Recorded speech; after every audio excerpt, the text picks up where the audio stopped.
భారతీయ ఛానల్కి స్వాగతం. జై శ్రీరామ్, హర హర మహాదేవ్.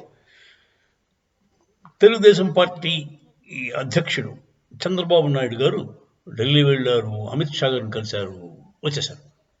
ఆ తర్వాత పార్టీ సమావేశాలు లేవు, పార్టీ ముఖ్య నాయకులతో భేటీ లేదు, పోనీ వాళ్ళ పార్ట్నర్ పవన్ కళ్యాణ్తో మాట్లాడలేదు, మరి వాళ్ళ అబ్బాయితో మాట్లాడడం లేదో కూడా మనకు తెలియదు.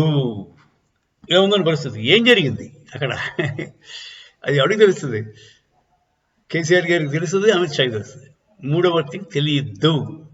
ఇలాంటప్పుడు మనం ఎన్ని గెస్ట్ చేసినా అది ఎనీబడీస్ గెస్. ఎవరైనా చేయొచ్చు, మీరు చేయొచ్చు, నేను చేయొచ్చు, ప్రతి ఒక్కటి చేయొచ్చు. నా గెస్ట్ చెప్తా.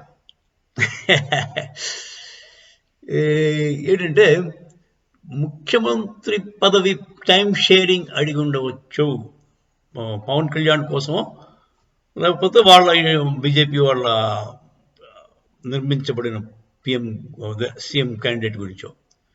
సగం మాకు సగం మీకు, లేకపోతే మాకు 2 ఏళ్ళు మీకు 3 ఏళ్ళు అలాగ అడిగి ఉండొచ్చు. అది తర్వాతేమో నంబర్ ఆఫ్ ఎంపీలు 50%, నంబర్ ఆఫ్ ఎమ్మెల్యేస్ అట్లీస్ట్ 1/3 అలా అడిగి ఉంటారు అని నేను అనుకుంటాను. బేసిక్గా బీజేపీ ఇంత ముందులా లేదండి. వాజ్పేయి గారి హయాంలో ఉన్న బీజేపీ కాదు. నువ్వు ఎంత ఇస్తే అంత మేము తీసుకుంటాం, ఏం పర్వాలేదు. మా వాజ్పేయి చాలా ఉదార స్వభావమైన మనిషి, చాలా ఉదారం, చాలా గ్రేట్ మ్యాన్. కానీ అలా ఉండడం వల్ల అతనికే ఇబ్బంది కలిగింది. సో అంత ఉదారత్వం అతనికి మంచిది కాదు, మన దేశానికి కూడా మంచిది కాదు. సో మీరు ఒక స్ట్రాంగ్ లీడరు, దేశాన్ని మంచి దిశలో తీసుకెళ్తున్నారు అంటే మీరు కొంచెం కాఠిన్యం కూడా వహించాలి మోదీ గారు. So Modi Amit Shah combination is working great combination. So Amit Shah గారు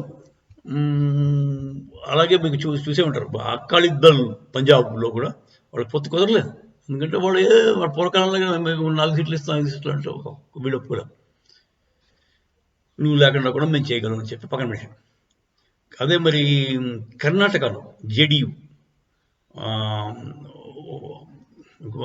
కుమార్, అదే దేవిగౌడ కొడుకున్నాడు కదా, వాటితో పొత్తు కుదిరింది. ఎందుకంటే వీళ్ళు చెప్పిన కండిషన్స్ అతను ఒప్పుకున్నాడు.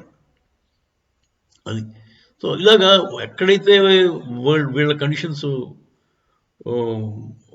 ఒప్పుకుంటున్నారో అవతల పార్టీ వీళ్ళు కలిపి వెళ్ళిపోతున్నారు. సో ఎంచేదంటే వీళ్ళ స్ట్రెంగ్త్ పెరిగిందండి. బేసిక్గా బార్గెనింగ్ కెపాసిటీ పెరిగింది. మీకు అప్పుడున్న స్టేట్లో లేరు బీజేపీ వాళ్ళు. బీజేపీ ఇప్పుడు ఒక స్ట్రాంగ్ పార్టీ కింద దేశంలో అంతా కూడా అన్నిటికంటే మంచి స్ట్రాంగ్ పార్టీ లాగా ఉంది. బీజేపీకి వీళ్ళ అవసరం పెద్దగా లేదు, వీళ్ళకే బీజేపీ అవసరం కొంచెం ఎక్కువగా ఉంది. సో ఈ పరిస్థితిలో బాబు గారు వెళ్ళారు, వచ్చారు, ఏం చెప్పలేదు అంటే నేనే అయితే ఇదే అనుకుంటున్నాను. అతను ఎక్కువ అడిగి ఉంటారు, అంత ఎక్కువ ఒప్పుకుంటే వాళ్ళ క్యాడర్ ఒప్పుకుంటారో లేదో అని భయం. బేసిక్గా ఒక నాయకుడికి కూడా ఫ్రీ హ్యాండ్ ఉండదండి. అంటే జగన్ లాంటి వాడికి తప్ప. జగన్ అయితే వాడు ఇష్టం చేయగలడు. కాకపోతే చంద్రబాబు నాయుడు గారు అతను ఇష్టం చేయగలడు అని అనుకోను. ఎందుకంటే వాళ్ళ కార్యకర్తలందరూ ఇదేంటన్నా ఇలా చేసేవాటన్నా, మనకి అవసరం ఏంటన్నా, బీజేపీ లేకుండా కూడా మనం గెలుస్తాం కదన్నా అని పోచుకోవాలి కబుర్లు చెప్పేవాళ్ళు చాలా మంది ఉన్నారు. సో అందుకని అతను ఆగారు, ఏం మాట్లాడలేదు. మరి పొత్తుందా లేదా అన్నదే పెద్ద క్వశ్చన్ అండి, $1 బిలియన్ క్వశ్చన్. ఏం జరుగుతుందో చూద్దాం. జై శ్రీరామ్, హర హర మహాదేవ్.